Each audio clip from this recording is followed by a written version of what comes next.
My friend, my new subscriber. I notice we have an addition to the family. Let's give that shout out to the newcomer to this community of Tukoriada.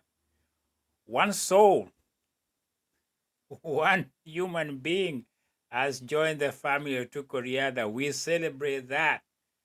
They say he went out seeking for that one sheep that was lost, left the 99. We did that again, my friend. The members give you new member an applause. Do it with some some joy if you can. I mean, as much as I can here. Welcome aboard to Koreada, my friends. Subscribers, this is a free enterprise. This one is you don't pay. All you do is enjoy, and more joy. And that's how we do in Koreada Athletics perspectives, analysis, previews. We just love sports here, okay? Anything else, you can always dive in with any comment about a topic you're interested, maybe something that has to do with you, the environment. Well, the world has a lot of discussions, and I just limit myself to sports. Sometimes I deviate a little bit. I try to just take a little angle of what about this, and yes, and then again, liking is a good thing for you to do. Is a good exercise process. You exercise your fingers, you click, and then if you're just roaming by and you want to stop by and jive in and just give me a thumbs up, I'll take it. And that's what we do in Tukuriada. We've been doing this for a while. We have a good membership. I like any comment. It's democratic as long as within the legal framework of YouTube. I don't control that. For me, I take any comment that maybe might give me something I didn't know, a different angle. There's somebody who commented about Noah Lyles, a different perspective. They believe he has a point. I agree with that. So I agree with it to a certain extent, but there's some extent I hold back and say I'm not going holistic on anything. I just try to have my stand, and I think that's why we are human beings. We different views, different flavor, different opinion, because we are different. If all of us just sang the same tune, it would be a boring world, my friend. So post Tallahassee, post cross country championship this weekend. What do you have to say about what you saw? Honestly, yes, I celebrated the victories of the ones who won it, team-wise, individuals. Some became legend household names, if I may say about that. I've talked about in my episodes. I won't repeat that here. But beyond that, I think this could be a post-analysis. Moving forward, what's cross country looking like? As a host country, let me talk about America. Um, because I live here, I enjoy their success because their success bodes well in track and field globally. This is a big country, and every time they succeed is great. It kind of gives other countries some challenges to look at. In track and field, America has been doing good in 5,000 and beyond, maybe to 10K.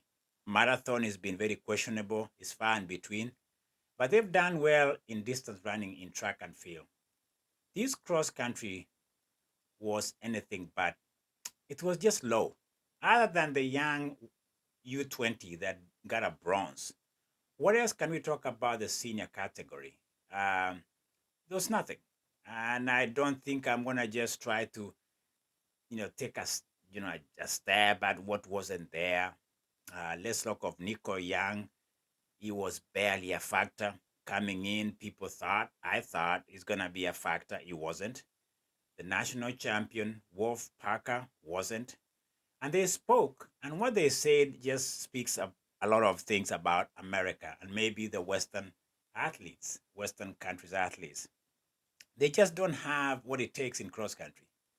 It Cross country is a very challenging mental terrain, footing, getting into the rhythm. And if you don't get the rhythm, it was hinted by Nico Young saying he couldn't get into the rhythm.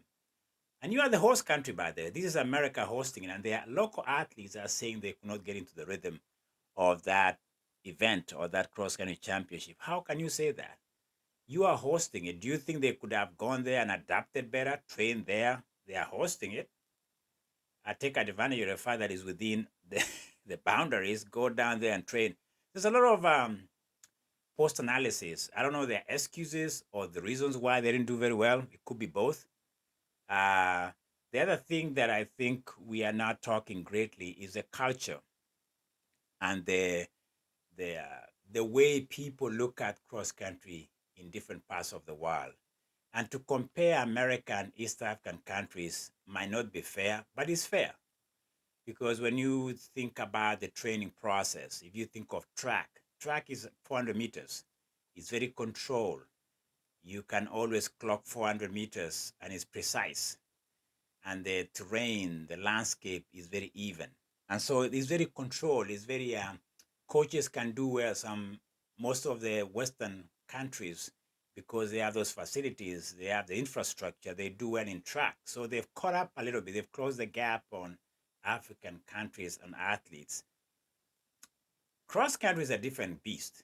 Okay, if you watch cross country, if you're now it's a lot rhythm. It doesn't matter. Have you done your tempo runs on the track? It doesn't matter. It's all about aerobic capacity and endurance and mental fortitude and toughness and having lived in that part of the world with those ups and downs of the high altitude of Kenya, Nyahururu, the rural areas. Those are the areas you're talking about in cross country.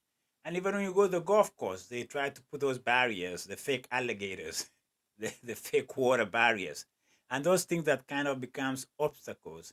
The question for most of the American athletes, do they have that toughness to navigate that kind of what? Somebody shared something here that I think summarizes the American demise in cross country. We haven't had great cross country runners from America, and even let's talk of Europe. Jimmy Grachier, the French, was an aberration. It's an exceptional fact that he came and won the 10K in the World Championship. That was, let's see, once in a while you'll have those. Okay, you'll have those moments, you'll have those championships where somebody comes out of France, you come from America, I could come from any part of the world. Jacob Engbristone has changed the way we look at middle distance. But middle distance, historically, it was at one point owned by Europeans. Let's go back to people like Peter Elliott, Steve Ovett, Sebastian Coe. These were the faces. Those Jimmy Ryan. Was he an Australian? You know, these guys back in the days when they had what it took, they dominated. But that has changed. There's a quote here there's a discussion going on about what happened to America. Somebody says Americans don't care. That could be a point. Maybe they found something else, but that is kind of too general, too dismissive. Americans care. I think they do. They invested a lot. Somebody says here that something that screams my attention here. Maybe I agree with him. They say East African kids from rural area grow up running and walking barefoot over hill and dale or grass and dirt surface. So they run based on feel, usually without a watch. Let me tell you something about running. I'm from Kenya. I grew up in Kenya. I'll just give you my perspective. I think it summarizes the African mentality. I remember when I started running as a person back some many years ago. I just went there and ran. The shoes I had were not even anything close to racing shoes or running shoes or training shoes. They're just things that protect me from the elements on the ground. I thought I needed shoes, which I did. I got some raggedy shoes. They were not a brand that I knew about.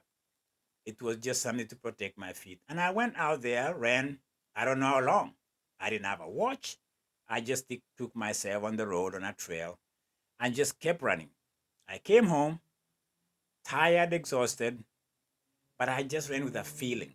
I want to get my aerobic capacity up, make some muscle fatigue, and that's all I did. For a long time, almost 2 years, I did that. When I came to a certain point, I found a watch with a coach. They started doing sprints on the track, splits, 400, 600, 1K. So there's that.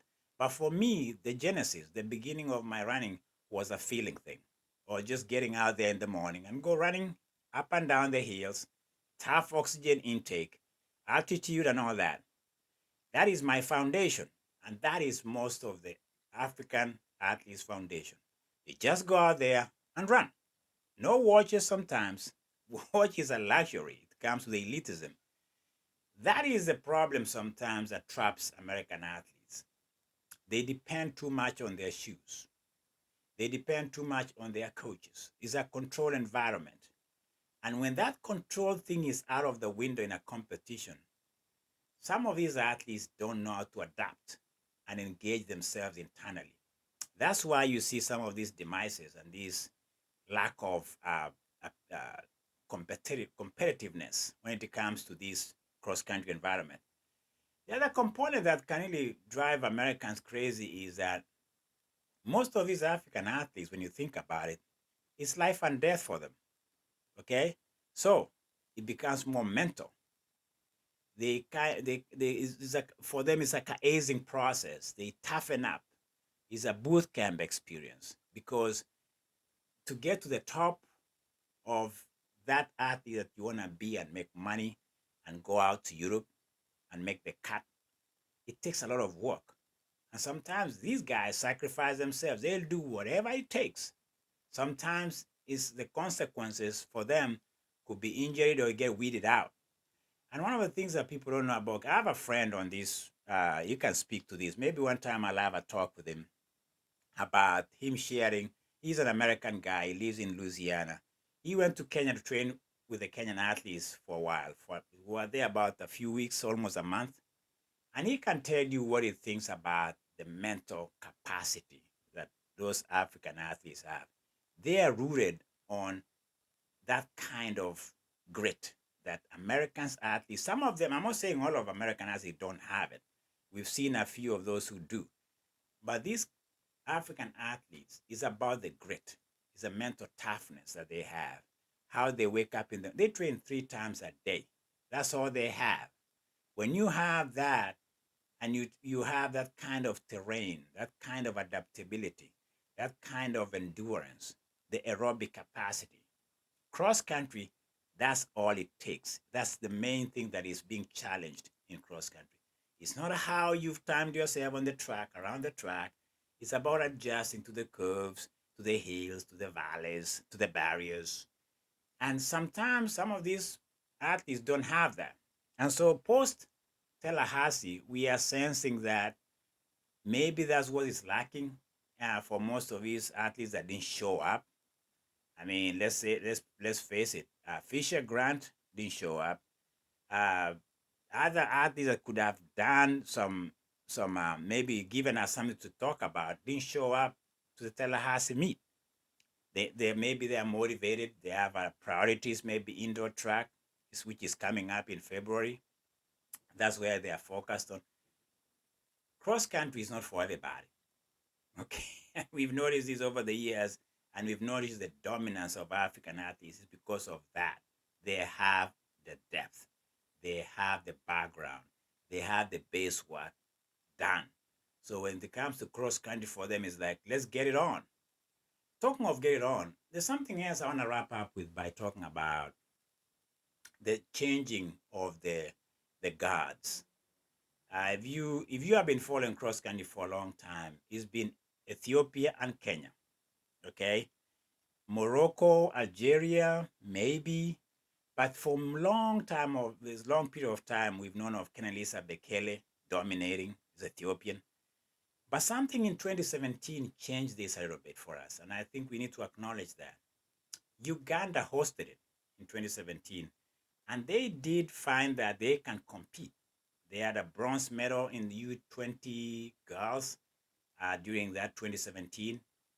And the winner in that event in the junior category was the winner of senior category this year in Joseph Kiplimo. Joseph Kiplimo and Joshua Cheptegei have become a force in distance running in Uganda. And this has changed a lot of what people are trying to understand, the change of guard. Kenya is in decline. We might not admit this. Some of us are not very, very vocal about the decline of Kenya dominance. They are in decline. If you look at how good and great Kenya was in the past, we are not. Since Paul Tergat and his consistency back in the 2000, maybe late 90s, and then Kenenisa Bekele, the Ethiopian, took over, Kenya has never found that ascendancy and dominance. They haven't stayed on top. As far as the teams are concerned, yes, we can strike that, but Ethiopia this year dethroned Kenya, if you look at the results. So Joshua Cheptegei, Joshua Kiplimo, and the Uganda Athletics. And now you have another addition of Cheputh Chemutai in the 3,000 steeplechase, Olympia 2021. You have this trio changing how people view distance running in the East Africa community and Ethiopia Plus. So moving forward, if you look at it, and now if you look at the fact that they won, the women won as a team, okay, and the men were not very far either. They were within the brackets, bronze medals, okay. The question for Uganda is who is rising to fill up the shoes of the the three-time world cross-country runner in the name of Joseph Kiplimo, who is saying he's moving to marathon. That is the big question. But as much as we have seen the dominance of Ethiopia and Kenya for a long time, that has been shifting. I think we need to say that and say it loud and to acknowledge how that happened from 2017. Because these two big boys and the lady Cheputh Chemutai in steeplechase has made us pay attention to Uganda. You don't pay attention to what Uganda has done. You are not watching athletics as far as that region is concerned, and even globally.